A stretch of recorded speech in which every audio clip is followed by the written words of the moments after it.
Ma'asyiral muslimin, jamaah salat Jum'ah, jamaah salat subuh, rahimakumullah. Puji syukur kita panjatkan hadirat Allah SWT yang senantiasa melimpahkan nikmat karunia-Nya kepada kita semua, sehingga di pagi hari ini kita masih bisa bersama-sama untuk hadir di majelis di tempat yang mulia ini untuk melaksanakan salat subuh berjamaah yang kita awali dengan salat sunnah. Semoga apa yang sudah kita lakukan dalam mengawali aktivitas kita hari ini akan membawa keberkahan dalam kehidupan kita, keluarga kita, dan semoga kita bisa terus melaksanakannya sampai ajal menjemput kita semuanya. Allahumma amin. Kita masih melanjutkan kajian surah Fussilat, surah 41, ayat 37 sampai ayat 39.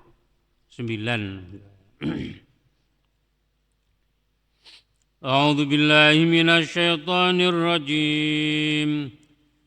Bismillahirrahmanirrahim. ومن آياته الليل والنهار والشمس والقمر لا تسجدوا للشمس ولا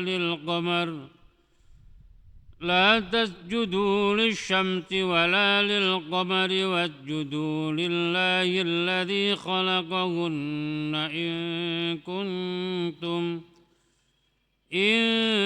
كنتم إياه تعبدون فإن استكبروا فالذين عند ربك يسبحون له بالليل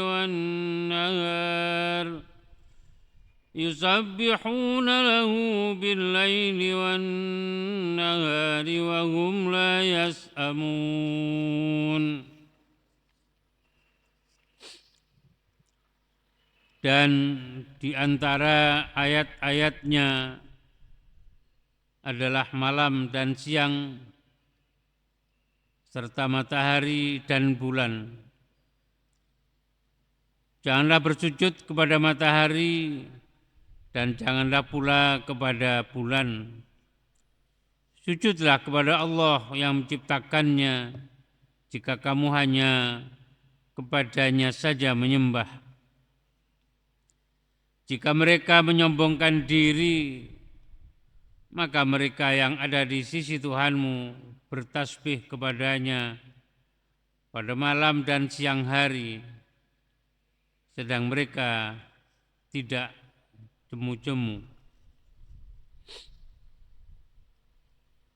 Ayat-ayat di atas dapat kita masukkan ke dalam kelompok ayat yang sebelumnya.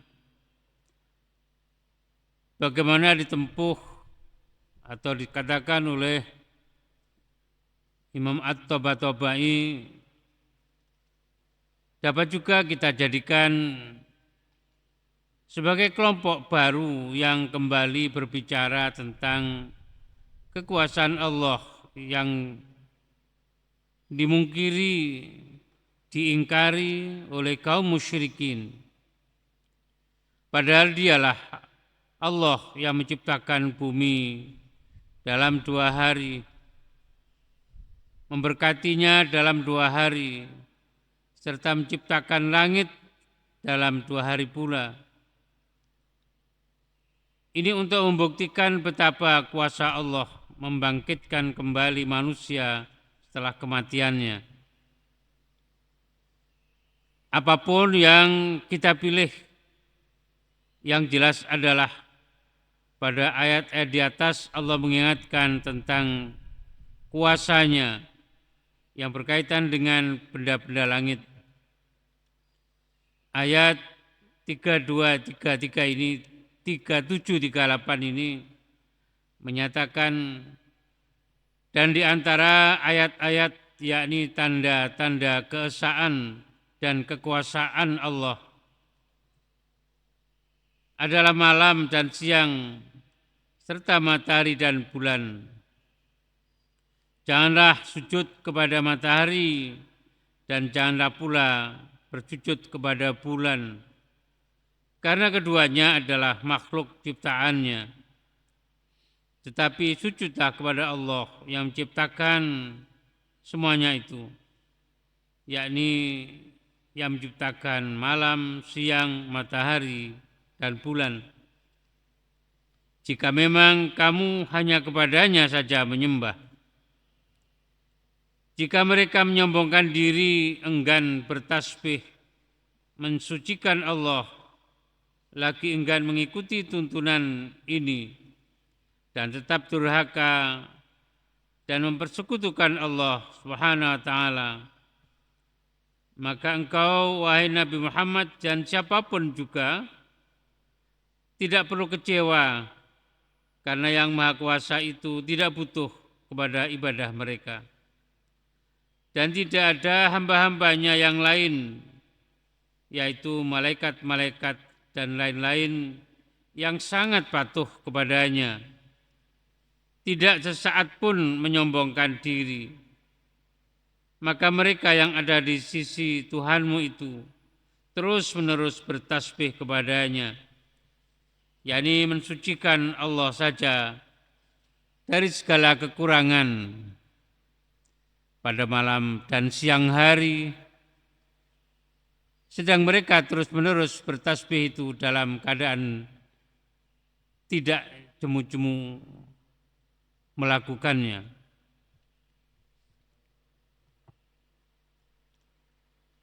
Pada ayat 9 dan 12 sampai 12 surah ini telah dinyatakan tentang penciptaan langit dan bumi. Atas dasar itu,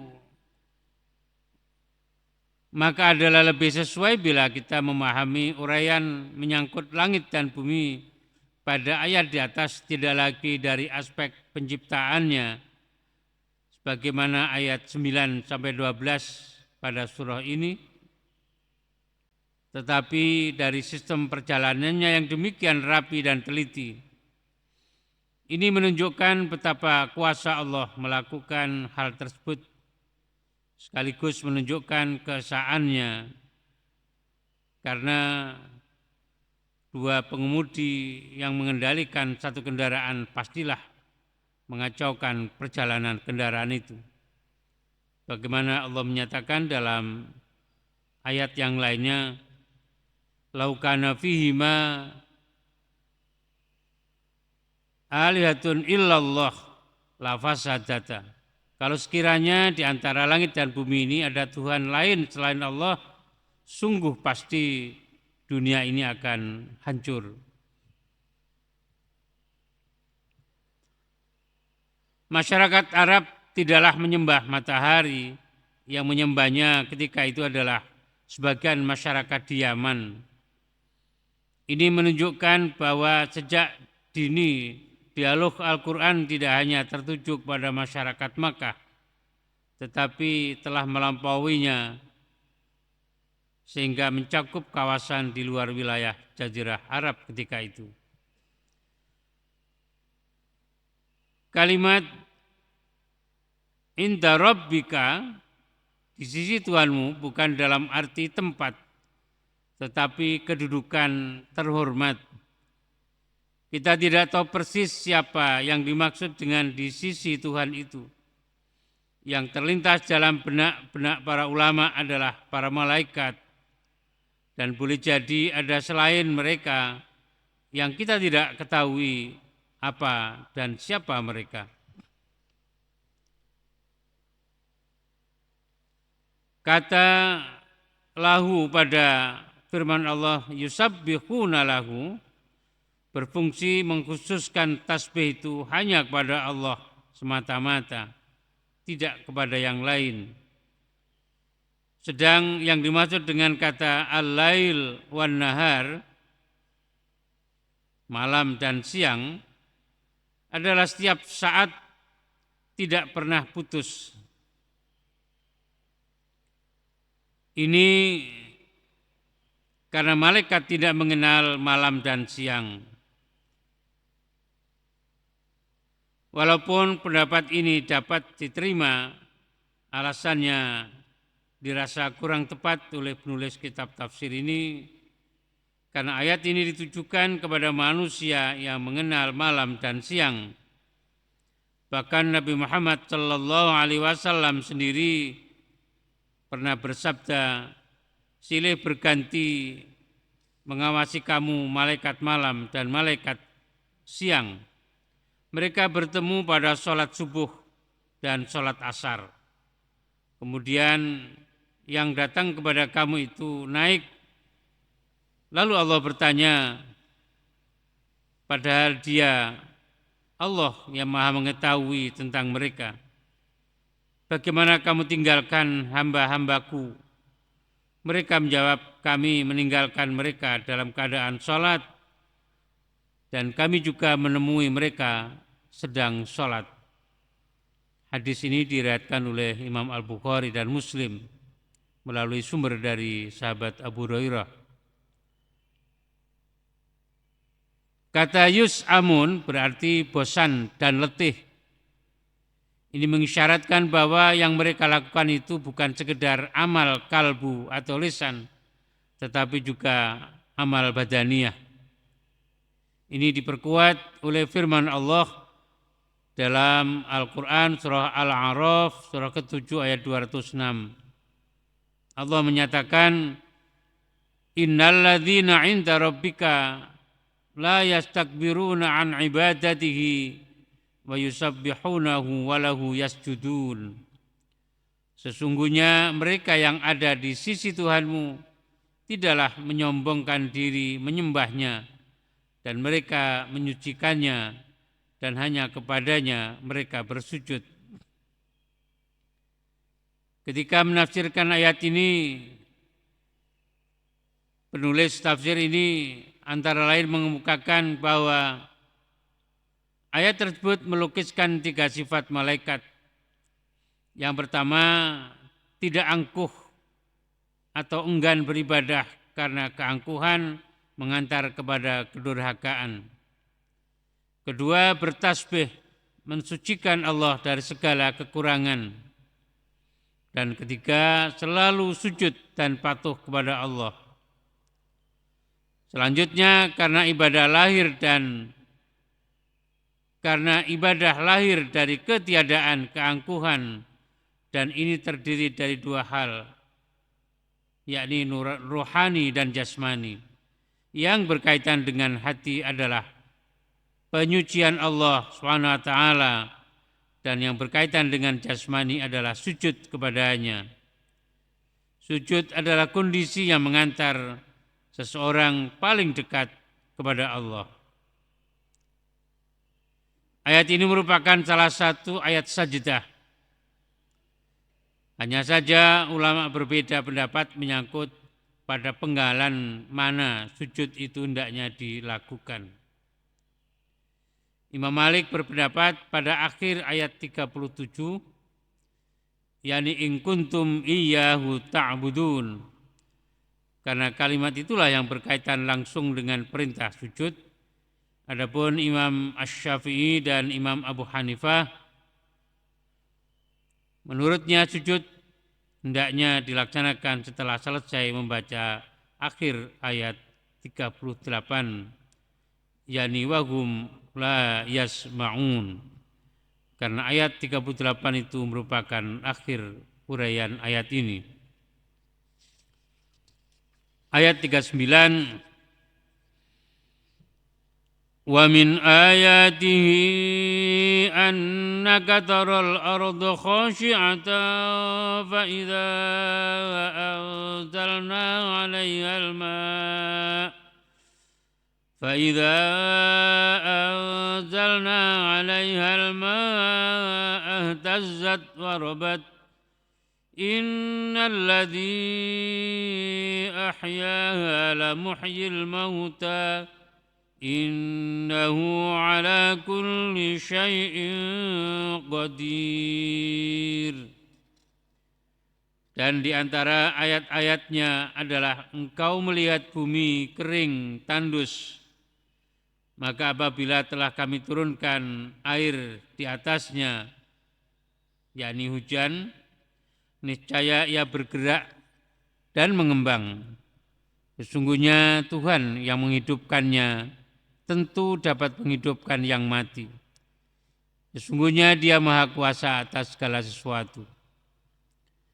Setelah ayat yang sebelumnya 38-39 menyinggung sedikit bukti-bukti kekuasaannya di langit dan sikap penghuni langit terhadap Allah,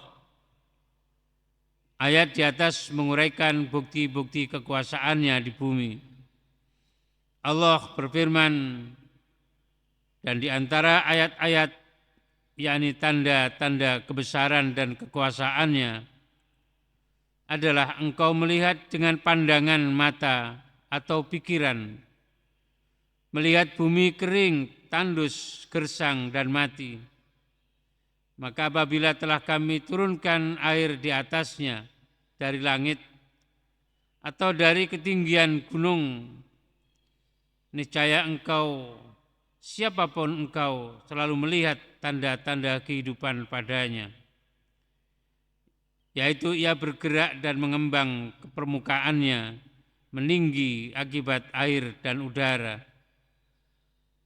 Sungguhnya Tuhan yang menghidupkannya tentu dapat pula menghidupkan apa saja yang mati, termasuk manusia. Sungguhnya Dia Maha Kuasa atas segala sesuatu. Kata khosyi'ah pada mulanya digunakan untuk ketundukan anggota badan. Ini melambangkan kepatuhan dan ketiadaan daya menghadapi sesuatu. Dari sini kata tersebut digunakan juga dalam arti ketiadaan hidup. Karena itu ketika ia mensifati tanah, ia diartikan tanah kering atau tandus. Ayat ini dikemukakan dalam konteks tauhid dan kepatuhan kepada Allah. Karena itu dipilih kata khusyuk yang biasa mensifati hamba-hamba Allah yang taat. Berbeda dengan Al-Quran, surah Al-Hajj, surah 22 ayat 5, pada akhir ayatnya Allah berfirman, وَتَرَى الْأَرْضَ هَامِدَةً فَإِذَا أَنْزَلْنَا عَلَيْهَا الْمَاءَ اهْتَزَّتْ وَرَبَتْ وَأَنْبَتَتْ مِنْ كُلِّ زَوْجٍ بَهِيجٍ. Dan engkau melihat bumi kering kerontang, maka apabila telah kami turunkan air di atasnya, dia bergerak dan mengembang dan menumbuhkan berbagai jenis yang indah. Di sana yang digunakan adalah kata hamidatan, kering kerontang, karena konteks uraiannya adalah tentang kebangkitan manusia dari kematiannya. Demikian kesan yang dikemukakan oleh Al-Bikai. Karena itu pula Said Qutb menambahkan, di sini tidak lagi disebut dan menumbuhkan berbagai jenis yang indah, karena ini tidak diperlukan dalam konteks ibadah. Yang diperlukan di sini hanyalah gambaran tentang ketundukan dan ketidakberdayaan bumi. Ayat ini menerangkan bahwa unsur-unsur kosmos dan lapisan tanah yang mati apabila disiram oleh air hujan akan larut bersama air hujan. Dengan demikian, tanah itu akan mudah bergerak hingga mencapai benih dan akar berbagai macam tumbuhan, tanaman, yang kemudian berubah menjadi sel-sel, jaringan-jaringan, dan akhirnya organisme yang hidup. Dengan meresapnya air dan tumbuhnya berbagai tumbuhan, bumi menjadi tampak hidup dan bertambah besar. Kita sering melihat di sepanjang Pantura misalnya ketika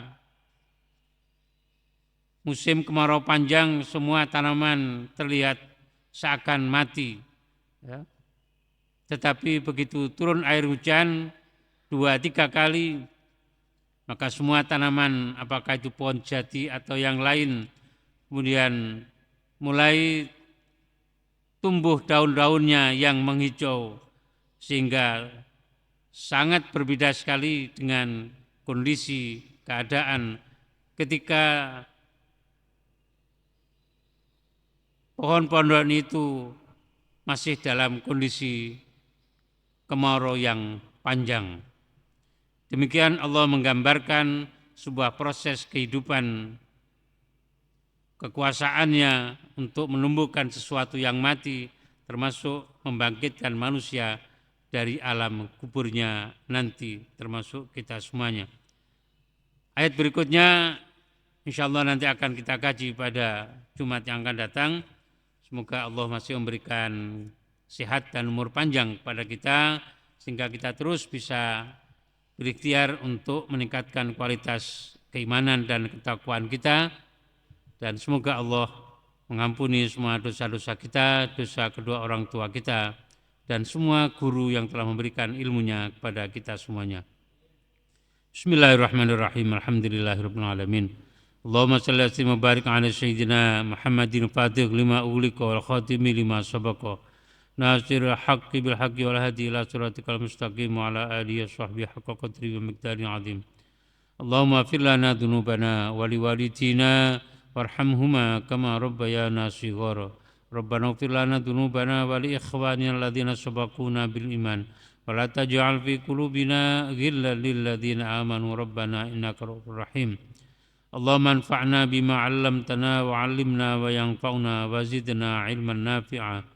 Rabbana hab lana min azwajina wa dhurriyyatina qurrata a'yun waj'alna lil muttaqina imama.